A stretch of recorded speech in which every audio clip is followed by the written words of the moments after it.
আচ্ছা, আপনার মাসিক কি অনিয়মিত হয়, অথবা আপনার ওজন কি দিন দিন বেড়ে যাচ্ছে, অথবা আপনার মুখে কি ঘন ঘন ব্রণ উঠতেছে, তাহলে সাবধান থাকেন যে আপনি পিসিওএস অর্থাৎ পলিসিস্টিক ওভারি সিনড্রোমের হাই রিস্কে আছে। কনফার্ম ভাবে বলা যায় না, এই জন্য বললাম হাই রিস্ক। প্রথম আলোর একটা প্রতিবেদন দেখলাম, তাই আমি আজকে এই ভিডিওটা তৈরি করতে বসলাম।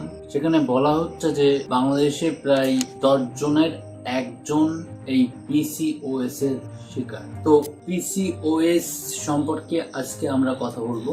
তো পিসিওএস সম্পর্কে যে শুধুমাত্র যে মেয়েদের জানতে হবে এমনটা না, এই পিসিওএস সম্পর্কে সবার একটা ধারণা থাকা উচিত।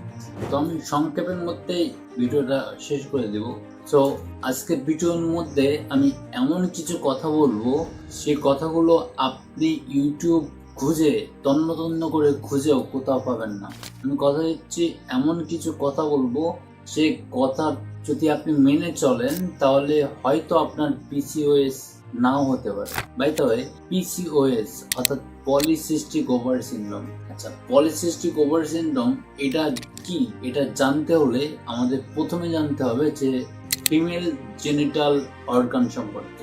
মেয়েদের দুই পাশে দুইটা ওভারি থাকে এবং সেটা একটা ফেলোফ্যান টিউব দ্বারা লাগানো থাকে এবং সেটা মিশে হচ্ছে ইউটেরাসের সাথে। প্রতি মাসে একটা করে ডিম্বাণু অর্থাৎ ওভুলেশনের সময়, মানে ওভুলেট, একটা করে ডিম্বাণু ওভুলেট হয়, মানে পরিপক্ক হয় বাংলা ভাষায়। তারপর সে ডিম্বাণু থেকে বের হয়ে ফেলোফ্যান টিউবের মতো অপেক্ষা করে স্পার্মের জন্য।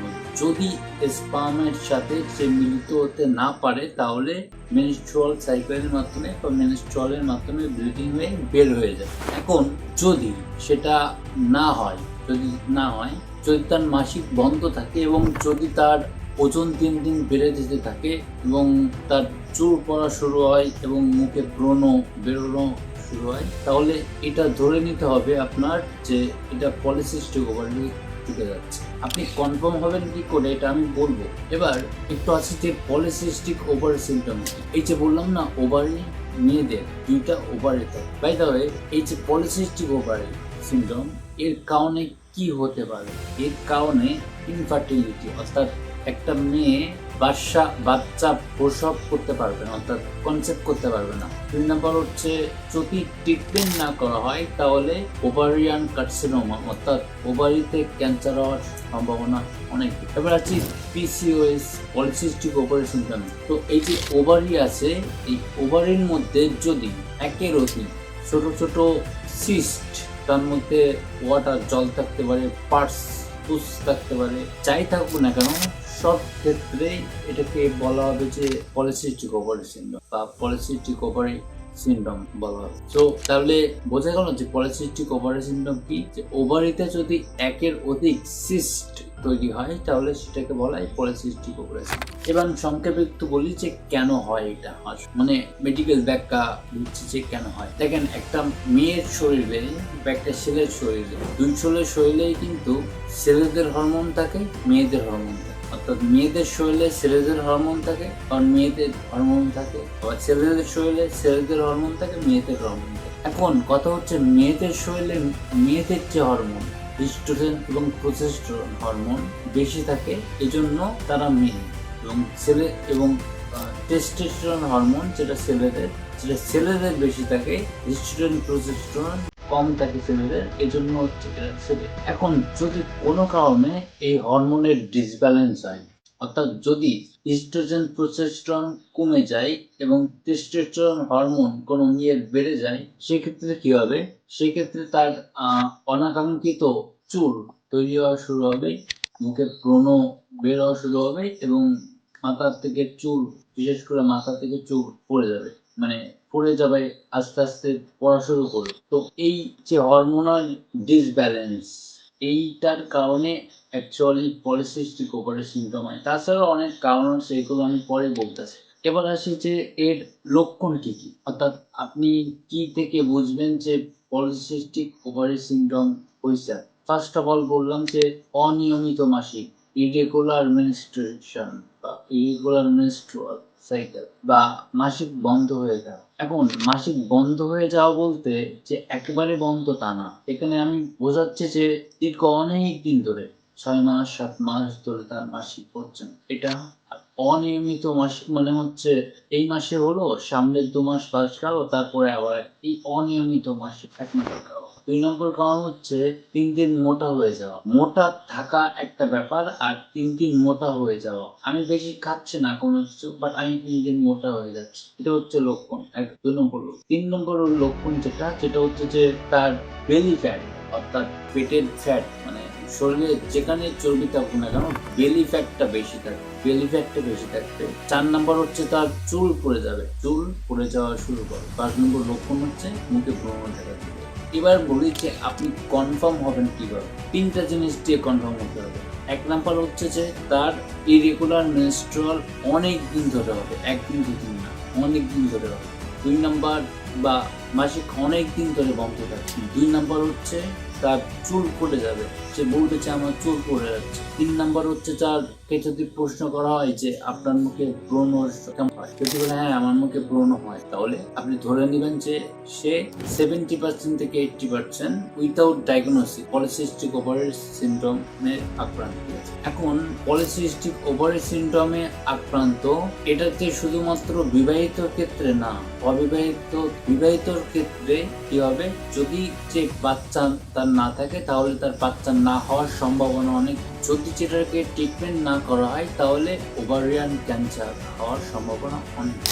এবার আসি যে এর কারণ, মেন ফ্যাক্ট, এর প্রধান কারণ হচ্ছে আপনারা নিজেরাই। কিভাবে আমি বলি, সেটা হচ্ছে যে আমি শুনছি অনেক পেশেন্ট বলে যে আমি 4 বছর ধরে সমাজের ইনজেকশন ইউজ করতেছি, আমি 4 বছর ধরে টানা পিল খাচ্ছি। ঠিক আছে, এই যে সমাজের ইনজেকশন বা পিল, এগুলো কি? এগুলো এক ধরনের হরমোন, সেটা হচ্ছে আপনার মেনস্ট্রুয়াল সাইকেলকে বন্ধ রাখে। কি প্রক্রিয়ায় বন্ধ রাখে এটা ব্যাখ্যা দিতে গেলে অনেক বড় হয়ে যাবে ভিডিওটা, এজন্য আমি সংক্ষেপে বললাম যে এটা কোনো হরমোন। তো আপনি অনেক দীর্ঘদিন ধরে 1 বছর ধরে এটা নিচ্ছেন, এটা খাচ্ছেন, নিচ্ছেন, তো আপনার হরমোন তো ডিটারমিনেন্স হয়ে যাবে। তাহলে 1 নম্বর কারণ হচ্ছে যে সমাজের ইনজেকশন এবং হচ্ছে পিল দীর্ঘদিন ধরে খাওয়া। 2 নম্বর কারণ হচ্ছে থাইরয়েডের সমস্যা। যদি কারণ থাইরয়েডের সমস্যা থাকে তাহলে তার এটা হওয়ার চান্স অনেক বেশি। কারণ হিসাবে বলি, 3 নম্বর কারণ হচ্ছে মোটা।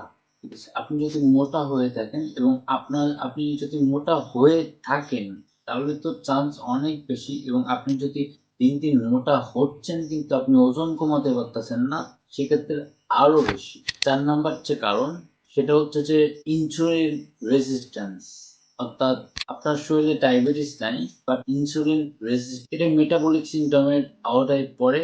আমার মেটাবলিক সিনড্রোম নিয়ে একটা ভিডিও আছে, আপনারা দেখে নিতে পারেন, বা আই বাটনে দেওয়া থাকবে, আপনি এখান থেকে দেখে নিতে পারেন। এই মেন 4টা কারণ, 4 কারণ হচ্ছে বেসিক 4টা কারণ, আরো অনেক কারণ থাকতে পারে। ঠিক আছে, তার মধ্যে হচ্ছে আর একটা হচ্ছে যে পার্সোনাল হাইজিন মেনটেন না করা, হচ্ছে মেনলি হচ্ছে এই কটার কারণ হচ্ছে এই পলিসিস্টিক ওভারি সিনড্রোম হয়ে থাকে, অর্থাৎ কারণ হচ্ছে এগুলো। এখন আপনি কনফার্ম হবেন কিভাবে, অর্থাৎ ডায়াগনোসিস করবেন কি? আপনাকে আলট্রা সাউন্ড করতে হবে, অর্থাৎ TBS যেটা আছে এটা করতে হবে। এটা আসলে ওভারিতে যে কি পরিমাণ সিস্ট আছে এটা দেখার জন্য করা হয়। হরমোনাল টেস্ট করতে হবে। কি হরমোনাল টেস্ট করতে হবে? লুটিলাইটিং হরমোন টেস্ট, অর্থাৎ LH test, follicular stimulating test, hormone test মানে FSH টেস্ট, ইনসুলিন টেস্ট করতে হবে, আর সেটা হচ্ছে থাইরয়েড টেস্ট করতে হবে। এই CBC থেকেও বোঝা যায়, হ্যাঁ, যদি আপনি হরমোন টেস্ট করেন এবং সেখানে যদি আপনার যে কোনো একটা ভ্যালু আপ আসে তাহলে আপনি কনফার্ম যে আপনি পলিসিস্টিক PCO এর মধ্যে পড়ে গেছেন। এটা গেল 2 নাম্বার, হরমোনাল টেস্ট, আল্ট্রাসাউন্ড। আর 3 নাম্বার টেস্টটা হচ্ছে ইনসুলিন রেজিস্ট্যান্ট টেস্ট। অর্থাৎ আপনার শরীরে ইনসুলিন যদি রেজিস্ট্যান্ট থাকে তাহলে আপনি কনফার্ম এখানে 100% যে আপনার পলিসিস্টিক ওভারি সিনড্রোম আছে। ইনসুলিন রেজিস্ট্যান্ট টেস্ট কিন্তু সব জায়গায় হয় না, হ্যাঁ, বড় বড় প্রতিষ্ঠানে হয় না। তো ইনসুলিন রেজিস্ট্যান্ট টেস্ট এটা যদি আপনার এই আগের সিমটমের সাথে থাকে তাহলে আপনি কনফার্ম যে আপনি মেটাবলিক সিনড্রোমের আওতায় পড়ে গেছেন, সাথে আপনি পিসিওএস পলিসিস্টিক ওভারি সিনড্রোমে আপনি তাহলে আজকে আমি তো বুঝতে পারলাম যে পিসিওএস জিনিসটা কি এবং পিসিওএস জিনিসটা থেকে আমরা কিভাবে প্রতিকার পাবো। তো আজকের ভিডিওতে এই পর্যন্ত। ভালো থাকবেন সবাই। যদি মনে হয় যে আমার ভিডিওগুলো ইনফরমেটিভ তাহলে অবশ্যই সাবস্ক্রাইব করবেন এবং আপনার ফ্রেন্ড সার্কেল, বন্ধু বান্ধব সবার কাছে শেয়ার করবেন। হ্যাঁ, এতে কি হবে, এতে হচ্ছে তারা এগুলো ব্যাপারে জানতে পারবে, সচেতন হতে পারবে। আর তার কথা হচ্ছে অবশ্যই আমার চ্যানেলটাকে সাবস্ক্রাইব করবেন। আপনার একটা সাবস্ক্রিপশন আর একটা লাইক আমার ভিডিও তৈরি করার ফুয়েল। তো ভালো থাকবেন সবাই, নমস্কার।